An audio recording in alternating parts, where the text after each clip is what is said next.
Well, hello and welcome to all my women out there, lady friends. Hello, hello, hello.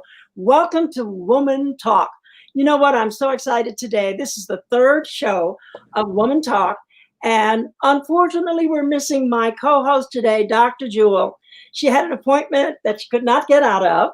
And sometimes that happens, but she'll be back next week.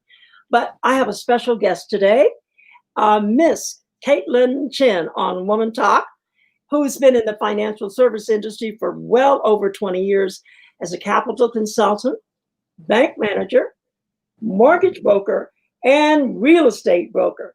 She also blogs, and she blogs about personal finance at millennialmoneyminute.com.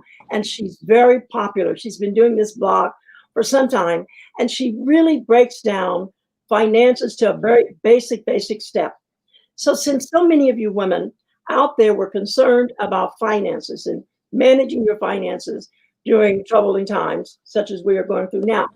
Now, I want to pause and say that we did do a poll, and I had 50% who really, from my poll, said they really weren't needing an overhaul of their budget.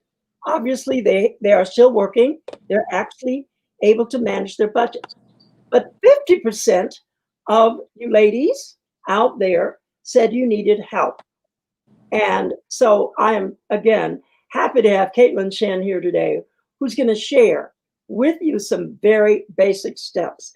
You know, Caitlin, over the years I've known you, I've known that you've had such a passion to help people find the right balance when it comes to spending, how to budget, how to save.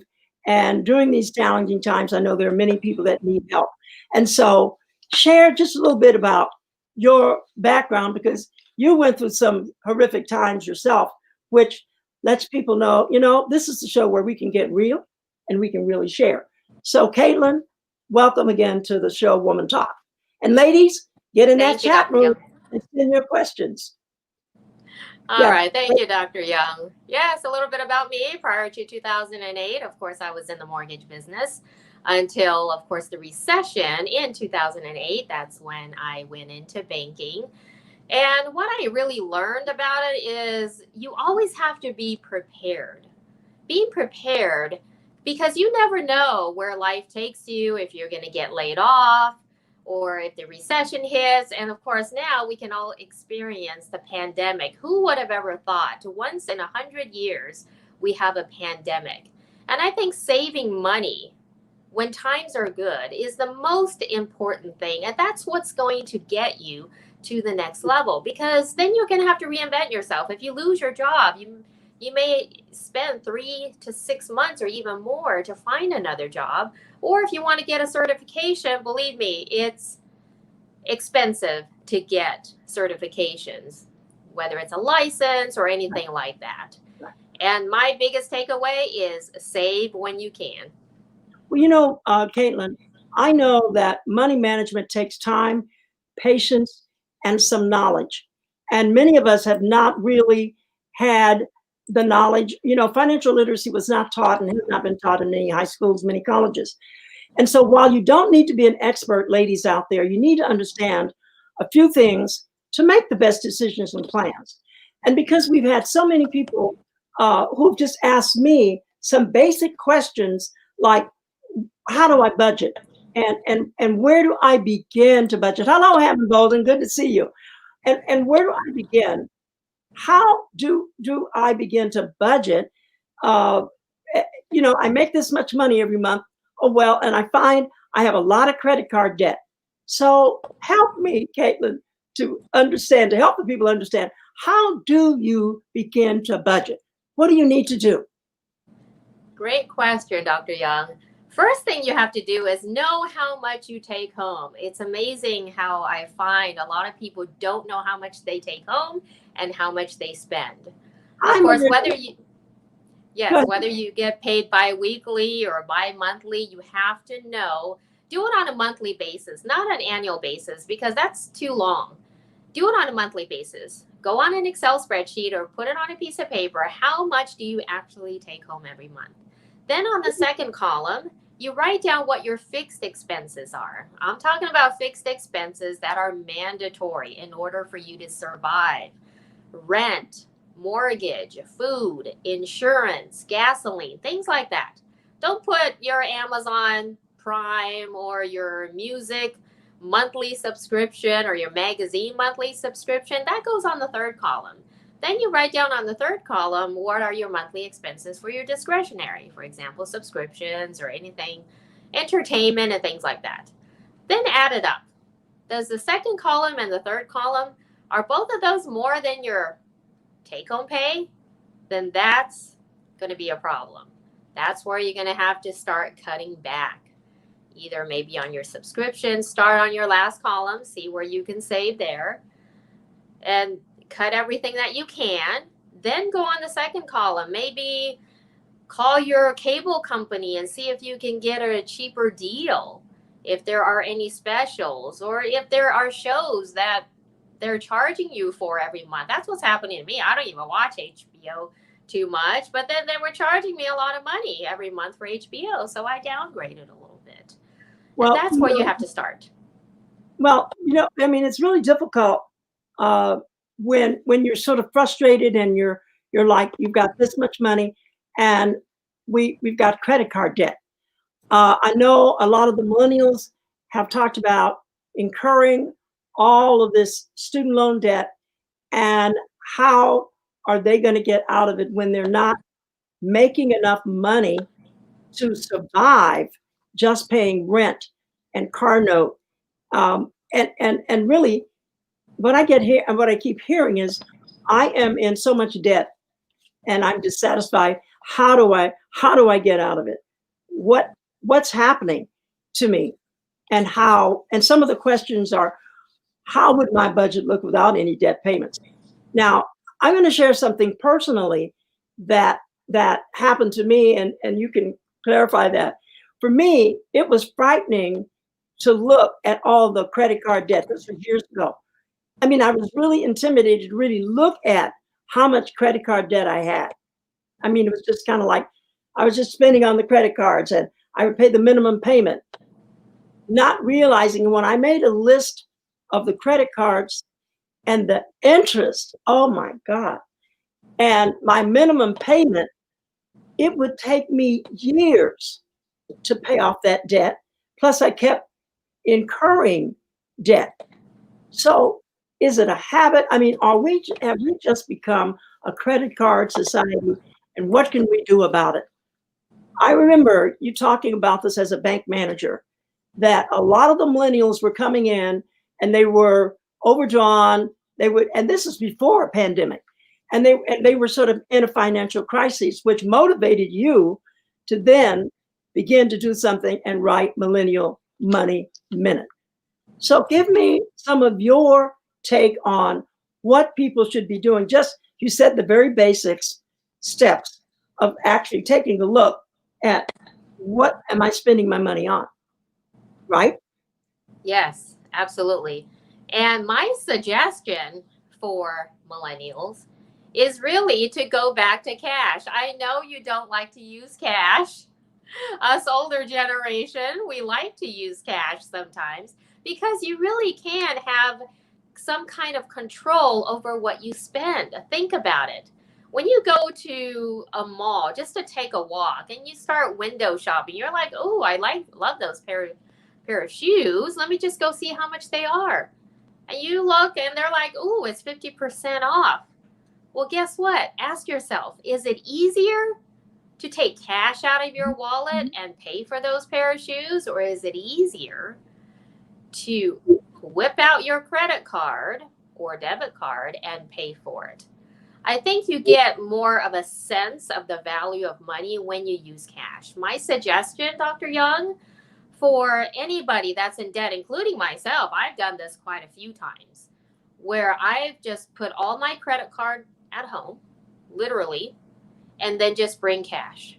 Have a weekly budget as to how much cash you can spend. If it's $100 a week, take that $100 out on Sunday. That's what you have to spend from Monday to Sunday.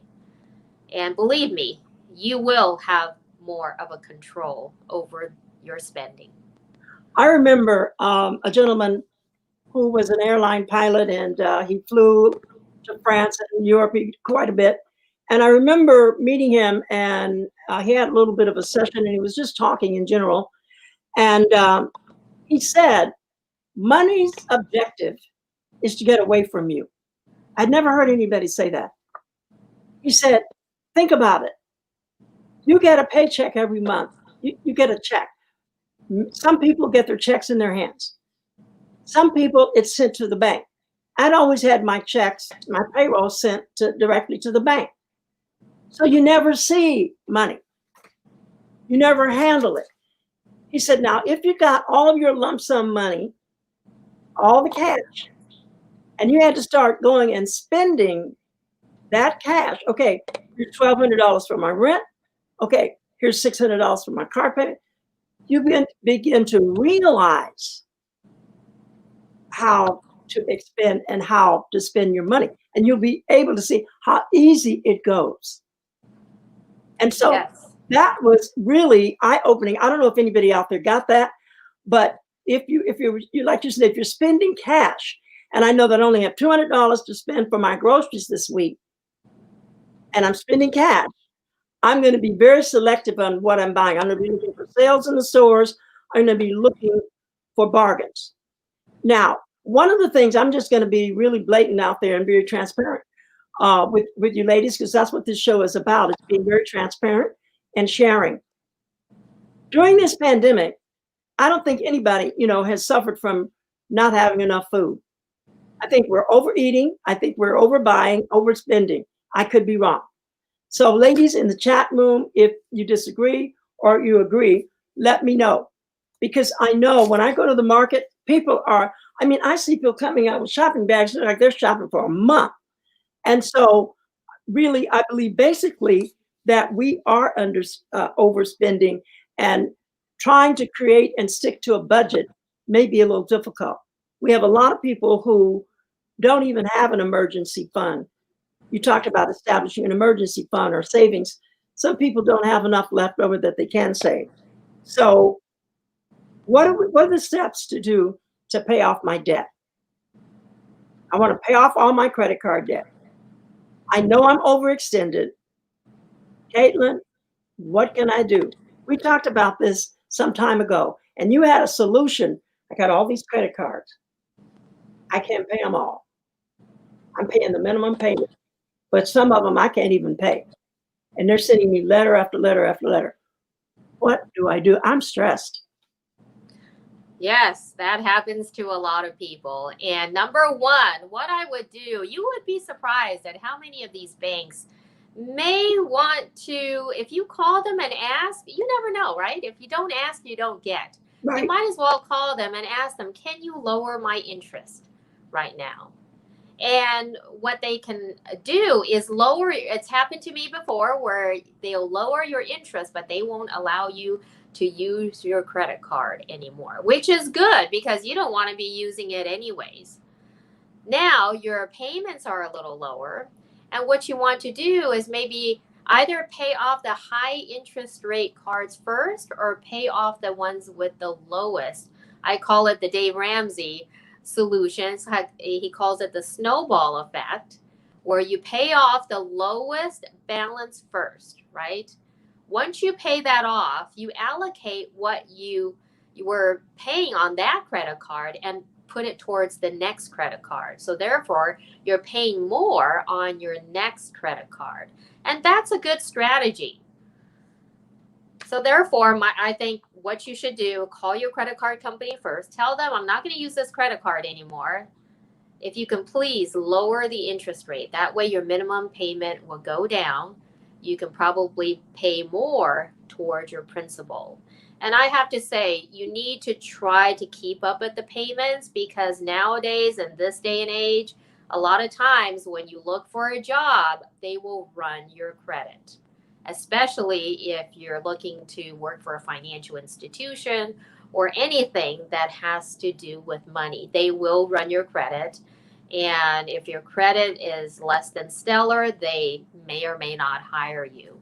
So it's really important for your career. And a lot of people don't think about that, Dr. Young. Well, I thank you for that and comments on that. And we have Althea Ledford. Thank you for tuning in today. And your comments that some people are trying to soothe themselves with the things that they can control. Many of their options have been taken away. Thank you for that comment. Would you agree that people really are in that mood of trying to soothe what they can control?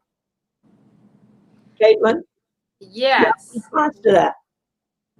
Are you saying they're trying to soothe what they can control? She's saying some people are trying to soothe themselves with the things that they can control. And right. They're soothing themselves with things they can control. Right. Yes, I mean, during hard times, of course, you're trying to make yourself feel better sometimes. And for me, to make myself feel better, yes, I go shopping. But you have to think of the fact, look at it for the long term, right? If you pay off your debts, it's kind of like the saying, I'm sure you've heard of this before, you pay now, play later, or play now and you pay later. So it's either suffering now or suffering later. I'd rather suffer now and pay off my debts and have a better future, because as you get older, you want to be debt free. You're not going to be 20 years old all the time, right? And I think that's my take on that. Thank you, Althea. Althea said comfort shopping, and she's so right. Because why are we now with so much online shopping that the brick and mortar stores are? Hi, Christopher. Good to see you. He's saying hi to you, Christopher Rauch. Glad you're listening. Thank you so much. This is really quite a sobering show, because when we start to talk about finances, people get a little nervous and they get a little bit, like, oh my God, we're going to talk about finances, but yet it is a challenge. One of the things that I came up with that I'm suggesting out there is that people look at, and I know you've advised me on this, to look at how much money do I make every month. And if you're married and the person is contributing, you combine finances. And then how much is that income is take home? Because after taxes and all the insurance and all the other things, I make this much money, but how much do I actually take home? And then looking at, this is what I take home, and then using your exercise to track how much am I spending every month and how much do I have in debt? And then looking at what's the interest rate that I pay for each debt. Now, what I'm saying, those are questions that I researched that, because frankly, getting into too much debt, and what do I do? Because this pandemic, we're going to be in this till 2021, maybe 2022. I don't know. Because people talk about going back to normal. We're not going back to normal. But I think in this particular area, it causes a lot of stress in our lives, the finance. And I agree, Althea, people are doing comfort shopping because it's the only thing they know. But there's going to come an end to a day where it's going to cause anxiety, it's going to cause stress. And what people do when they do stress, they add more to it, because it's not going to help. But my question is am I really spending money on things that really matter to me? So I pose that to you. And I said, what was the last item that I purchased that I regretted purchasing? These are some rhetorical questions that I came over that I started asking myself. I haven't been out shopping but for food. But, I look around in my closets, I got enough here. I don't need to shop. But basically, what's holding people back from just really, what do you think? We can talk about all these things, but taking action. I really think what's Thank you. Hi, Latrice. And we got to give a shout out to Latrice. She's down there in Tennessee. They're listening in Tennessee. Thank you, Latrice. So, what do you think is, sort of the challenge here? I think the challenge really is people like to spend more than they save, because I feel like after a hard week's work or hard 2 weeks work, I deserve it, right? I deserve a new blouse. I deserve a new necklace. Ooh, that's on sale. Yeah. But I think self-control is probably your best answer. And think about it. You need to invest in yourself, not invest in yourself and buying a new pair of shoes, but invest in yourself with knowledge, with all these online courses now. Even if you have a job, you don't know where that job's going to be in a couple of years or 3 years. Maybe learn something where you have something to fall back on. There always has to be a plan B, just in case. Yes. And I think spending money is fine, but spend money to invest in yourself, in your education. Nobody can take that away from you. And I'm sure Dr. Young, as educated as she is, she agrees with me. Well, I invested in me, and it was quite a bit.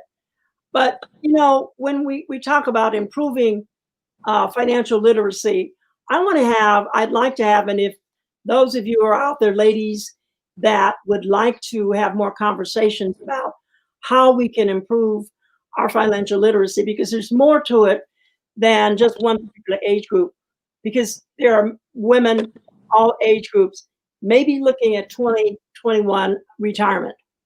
What is my best way in terms of using my retirement? How can I plan for retirement?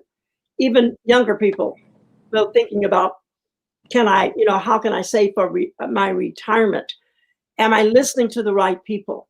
Because oftentimes we don't get advice from the right people, like financial advisors or people who can give us wisdom of how. And particularly, I'm talking about some of my seasoned women out there. You know what I'm talking about.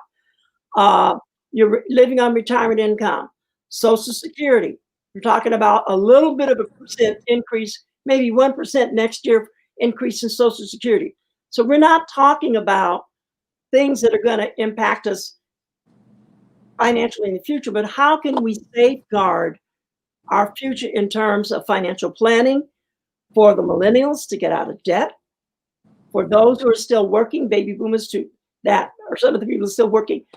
How do you save? How can you get out of debt? Understanding what your current financial situation looks like. And then for me, setting personal priorities and goals. For me personally, many years ago, when I woke up and found out I had, I was like $44,000 in debt, credit card debt. I made a claim and I made a promise to myself I would get out of debt and I would never have credit card debt overwhelm me. So I learned how to use those credit cards. And so one of the things I will share before we move the show today, Caitlin, that helped me, and I know this helped you too, is that I made a commitment to pay off all my credit card debts, and those I couldn't. I wrote to the credit card companies and I explained that I was an honest person, realizing when I got the credit card, I received it with the trust from them that I would repay that in a monthly fashion.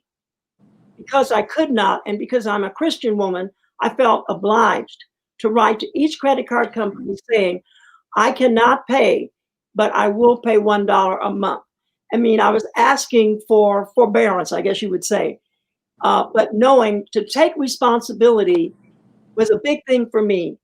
Taking responsibility, I owed it.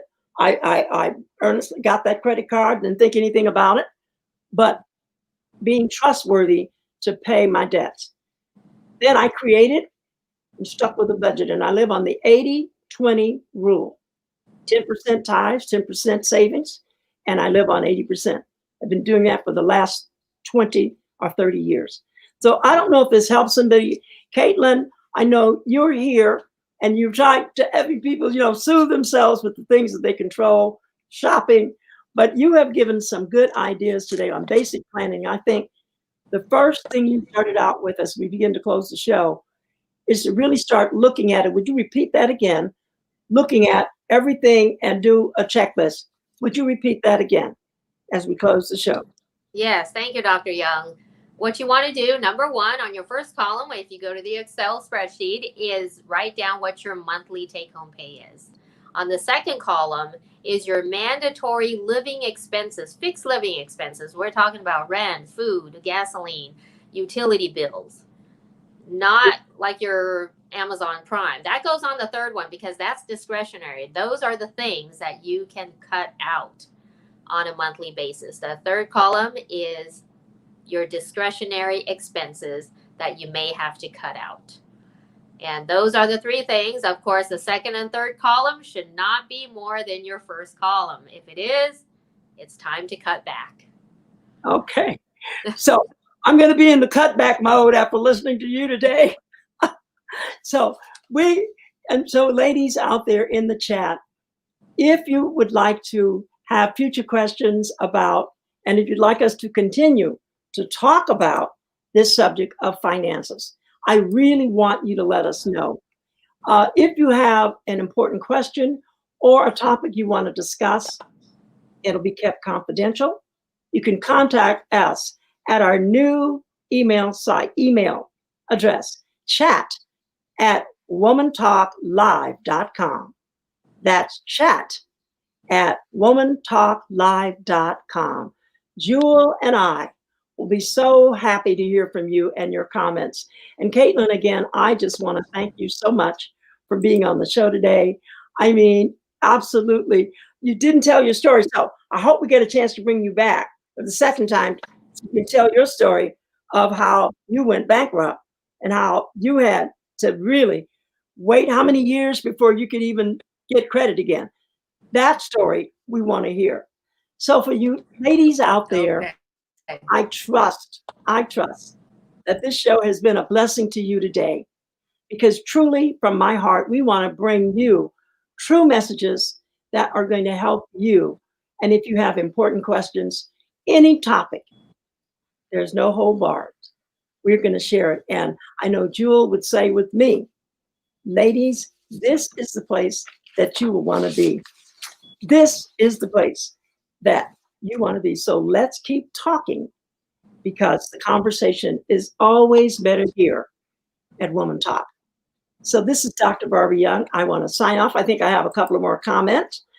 Oh, count me in. Oh, Maria, so glad to see you. I just have to say hello to you. And Sandy Gill, I love it. I love it, Sandy. I do use the 20-30 rule. Woohoo! Great. That's my friend. She's back in Detroit, Michigan. Thank you, Sandy. Share with all your friends back there. Tune in to Woman Talk. And Shiny, hi. Good to see you. I'm glad you were here today. Shiny, thank you so much for tuning in to Woman Talk. We love you guys. Again, please, if you have an important question or an issue, remember, we have this new email address, chat@womantalklive.com. Chat@womantalklive.com.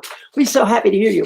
And again, I want to thank my guest, Caitlin Chen, for being on the show today. I mean, she was an absolute marvelous guest. So let's give a big shout out to her and kudos to her for being on the show today. So, Thank you, Dr. Young. Thank you. Okay. Shiny is sharing. And so thank you so much for that. Okay. Great, guys. Well, it's me saying goodbye. Next Thursday, we've got a great show for you again. And if you'd like to have more information on budgeting or finances from a millennial perspective and some of the things they're dealing with, we'll have our co-host, Alexandra Giselle, who'll be joining us next week, along with Jewel Diamond Taylor. So I'm going to say goodbye to all of you guys today, and I want you to have a blessed week. Love you guys. Oh, I hate to go, but I'm saying goodbye. Goodbye.